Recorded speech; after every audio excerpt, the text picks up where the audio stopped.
बात कर ले आज के पूरे रॉ शो के बारे में, तो आज के शो को देखने के बाद तो ये तो लग ही रहा है कि एजे ली का रिटर्न हो रहा है, शायद से आने वाले स्मैकडाउन के ऊपर ही हो रहा है, क्योंकि खुद सीएम पंक ने ही टीज कर दिया और यहाँ पे बहुत चांट आज के शो में लगे भी है। बेकी ने जो थप्पड़ मारे सीएम पंक को, वो उसकी गूंज तो बहुत दूर तक सुनाई गई। साथ ही दोस्तों यहाँ पे एक और चीज जो कि जिमी ऊसो आए थे जे को बचाने के लिए, उसकी बात करेंगे। शायद से ब्लड लाइन की स्टोरी में बहुत बड़ा आज एक बहुत बड़ा पॉइंट आया, उसकी बात कर लेंगे। साथ ही में दोस्तों बात करें आज के पूरे रॉ शो के बारे में, तो शुरुआत हुई थी विद द सीएम पंक के साथ ही, यानी कि सीएम पंक बैकस्टेज के ऊपर जहां पे भाई वो इंतजार कर रहे सेथ का, कब वो एंट्री करेंगे इन द बिल्डिंग। तो यहाँ पे एडम पियर भी आए थे। एडम पियर को उन्होंने कह दिया भाई मैं यहीं पे रुकने वाला हूँ, तुम चले जाओ अंदर। तो यहाँ पे बहुत बेसब्री से इंतजार करते हैं यहाँ पे सीएम पंक सेथ का, जो देखकर तो ये लगा था आज ना कुछ बेहतरीन होने वाला है। हुआ भी वैसे। आगे दोस्तों बढ़ेंगे, बात कर ली इन रिंग सेगमेंट जो कि था जे ऊसो का। आज जे ऊसो थोड़ी सीरियस मूड में थे, तो जे ऊसो ने कहा भाई देखो यार, मैं आज शायद एज अ वर्ल्ड चैंपियन पे खड़ा रहता और मेरे वेस्ट की यहाँ पे बेल्ट लगी हुई थी, लेकिन मेरे अभी वेस्ट पे क्या लगा है, पट्टियां लगी है ना। क्यों लगी है? क्योंकि मैं गया था रोमन रिंस को बचाने के लिए, मेरे ब्रदर को बचाने के लिए। फैमिली कम फर्स्ट, तो जो भी मेरे फैमिली का आड़े आएगा, जो भी मेरे फैमिली को तंग करेगा, उसको तो मैं छोड़ने वाला हूँ नहीं। और यहाँ पे उन्होंने कॉल आउट किया ब्रॉनसन रीड, ब्रॉन ब्रेकर और साथ ही में यहाँ पे सेथ को उन्होंने कॉल आउट किया था, लेकिन यहाँ पे आ गए एलए नाइट। एल नाइट आते ही बोले भाई देख यार, तू नहीं क्या बहुत ही मतलब बहुत पागल इंसान है, ठीक है। हमने क्या किया, हम जब फैटल 4 मैच में थे तो हमने टेबल सजाया था फॉर द सेथ रॉलिंस, लेकिन भाई तूने वो प्लान पूरा फ्लॉप करा दिया। जब मैंने बीएफटी किया सेथ को, तो भाई तूने हमारा पिन रोक दिया, तूने बहुत सारी चीजों को स्पॉइल किया। और अभी देख क्या है, Seth is still world champion, बस तेरी गलती के कारण उसने कह दिया। और यहाँ पे एलन ने सीधा कह दिया भाई मेरा टारगेट तो तू रहने वाला, अगर तू मेरे बीच में आ ही रहा है तो। और इसका दोस्तों म्यूजिक होता है जो कि Bron Breakker and Bronson Reed का, दोनों आते और बोला भाई देखो यार, आज हमें रोकने के लिए कोई नहीं। आज पॉल हेमन ने जो कि हॉस्पिटल में जाके बैठा है, तो फिलहाल हमें रोकने के लिए कोई नहीं, हम तो भाई खुले है भाई, हम खुले घोड़े, हम किसी को भी कभी पेल सकते हैं। और साथ ही में रोमन रिंग्स भी हॉस्पिटल में, तो भाई हमारा टारगेट जो अगले रहेंगे वो है तुम दोनों लोग, तो भाई तैयार हो जाओ। और हाँ, अगर तुम दोनों 100% फिट हो तो क्या आज हम मैच लड़ेंगे? तो यहाँ पे चैलेंज कर दिया। और साथ ही में एक और चीज ब्रॉन्सन ने जो कही थी वो है भाई एक्नॉलेज योर ट्राइबल थीफ, लेकिन शायद वो गिमिक तो अभी एंड हो चुका है ना, लेकिन स्टिल वो कंटिन्यू में रख रहे आई गेस फिलहाल भी। तो फिर ये वाला मैच ऑफिशियल हो गया था आज रात के मेन इवेंट के लिए। जो पहले मेन इवेंट सेट था वो था AJ Styles versus Dominik for the IC championship, फिलहाल वो चेंज होकर हो गया था ये वाला tag team match in the main event. आगे दोस्तों बढ़ेंगे, वैसे बात कर ले Kabuki Warriors versus Judgment Day का मैच था। अभी यहाँ पे जो है ना, कुबुकी वॉरियर्स का बेसिकली हाथ बहुत कम था मैच में, वैसे अपर एंड नहीं था, लेकिन स्टिल एट देन क्या हुआ, यहाँ पे असुका ने अपना लॉक डाल दिया था और उसके बाद उन्होंने लॉकजिन को टैप आउट करने में मजबूर किया और ये वाला मैच विन किया। आगे होता है एडम पियर का सेगमेंट, जहां पे उन्होंने ऑफिशियल कर दिया कि भाई अभी जो रसल पाल्जा है वहां पे होने वाला है world title on the line. Women's division का जो फिलहाल वैकेंट जगह है वहां पे फॉर्मर वर्ल्ड चैंपियन है इनकी आयो स्काई वर्सेस नंबर 1 कंटेंडर यानी कि स्टेफनी वॉल्किया का मैच होगा।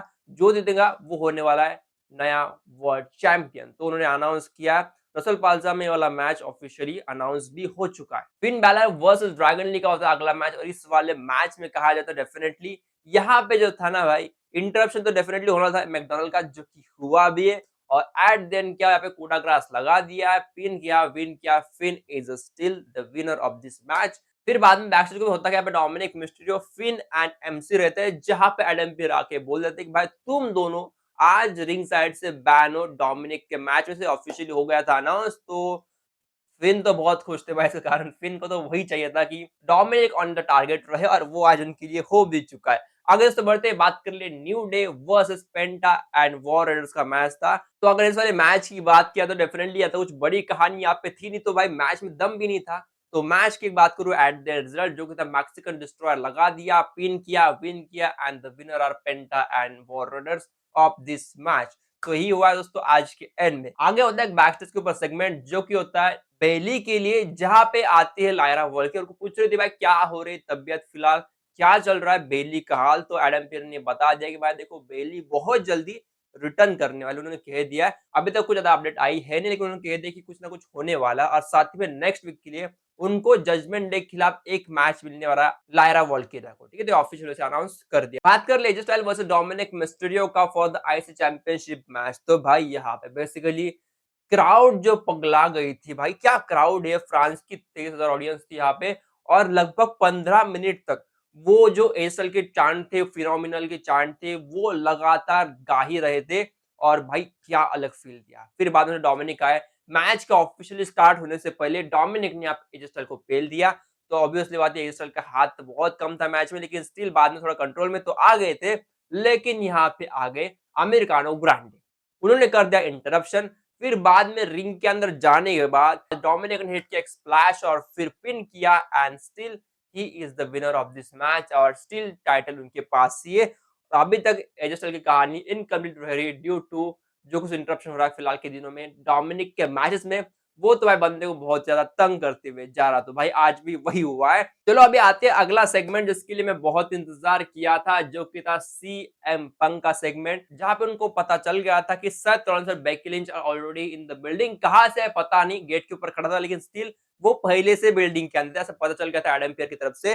तो यहाँ पे सीएम पंक आते रिंग के अंदर, आने के बाद वो बोलते हुए देखा सेथ रॉलिंस, हम दोनों के बीच में जो चल रहा है, हमारे दोनों की जो डील है वो कभी खत्म होने वाली है नहीं। तो ये ध्यान रख के तेरे से पूरी टाइमलाइन नहीं चलने वाली, तो तुझे अभी इसी वक्त बाहर आना पड़ेगा, नहीं तो मैं शो हाईजैक करूंगा, मैं यहाँ से जाने वाला हूँ नहीं, तब तक तू आता है नहीं। तो यहाँ पे म्यूजिक हिट हो गया सेथ रॉलिंस का, लेकिन यहाँ पे आ गई बेकी लिंच, यानी कि उनकी बेबी आ गई, और भाई क्या उनकी तरह से नाचते गाती हुई आ रही थी, वो आ गई रिंग के अंदर आने के बाद, भाई देख यार, तेरे को मैन चाहिए था तो द मैन इज हियर, दूसरा है लेकिन मैं हूँ, तो तुझे पहले मुझसे ही डील करना पड़ेगा, ठीक है। तो यहाँ पे सीएम पंक बोल रहा देख मेरे को तो इससे कुछ लेना देना है नहीं, तो भाई मैं जा रहा हूँ बाहर, तो उन्होंने जाने से मना कर दिया, और बोला देख भाई तूने क्या, बहुत बड़ी अड़चन है, ठीक है, तूने मेरे फैमिली के ऊपर बहुत वार किए, तुझे लगता है तूने अकेले सेथ के ऊपर किया, लेकिन सेथ के ऊपर नहीं किया, तूने सेथ के बारे में बहुत गलत बातें कही, जो कि मेरी बेटी है भाई, तू एक बात ध्यान रख, ठीक है ना, तो तेरी वजह से बहुत कुछ डिस्टर्ब हुआ है,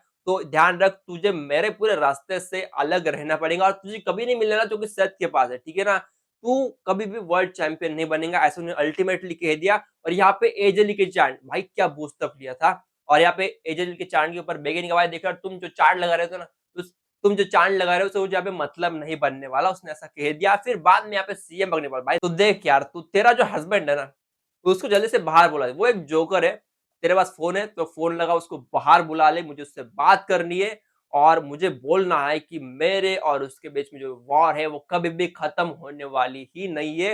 यहाँ पे पीछे से सेथ रॉलिंस दिखाई दे रहे थे, वो थे एट द एंट्रेंस, वहां पे सीएम पंक को देख रहे थे, सीएम बोल रहा है सीएम पंक मैं तेरे को पूरे बिल्डिंग में ढूंढा यार, तू कहाँ पे था, अभी तुझे मुझसे कुछ बातें करना है, तो चल आजा, हम अभी मेरे फेस टू फेस तू बातें कर ले, अभी नीचे आजा चल के। तो यहाँ पे बाद में बेक्की ने उनको रोक दिया, बेक्की ने जाने नहीं दिया उनको नीचे, और बाद में सेथ ने बोला भाई जान दे मैं जा रहा हूँ बैकस्टेज, तो सेथ भी कंटाल के चले गए बैकस्टेज के ऊपर। और फिर बाद में बेक्की लिंच ने जो थप्पड़ पे थप्पड़ मारे यहाँ पे सीएम पंक को, that was an different moment यार, मुझे वो याद दिला दिया क्योंकि स्टेफनी मैकमैन और साथ में रोमन रिंग्स का सेगमेंट था, जहाँ पे रोमन को वो थप्पड़ मारे थे, मुझे वो चीज यहाँ पे याद आ गई सही में। अभी दोस्तों कहूँ तो इस वाले सेगमेंट में बाद में सीएम ने कह दिया, सीएम ने कह दिया भी सेथ रॉलिंस पछताने वाला है मेरे ऊपर क्रैशिंग करने के लिए, और साथ में तू भी पछताने वाली है जो तूने मेरे ऊपर हाथ उठाया उसके लिए।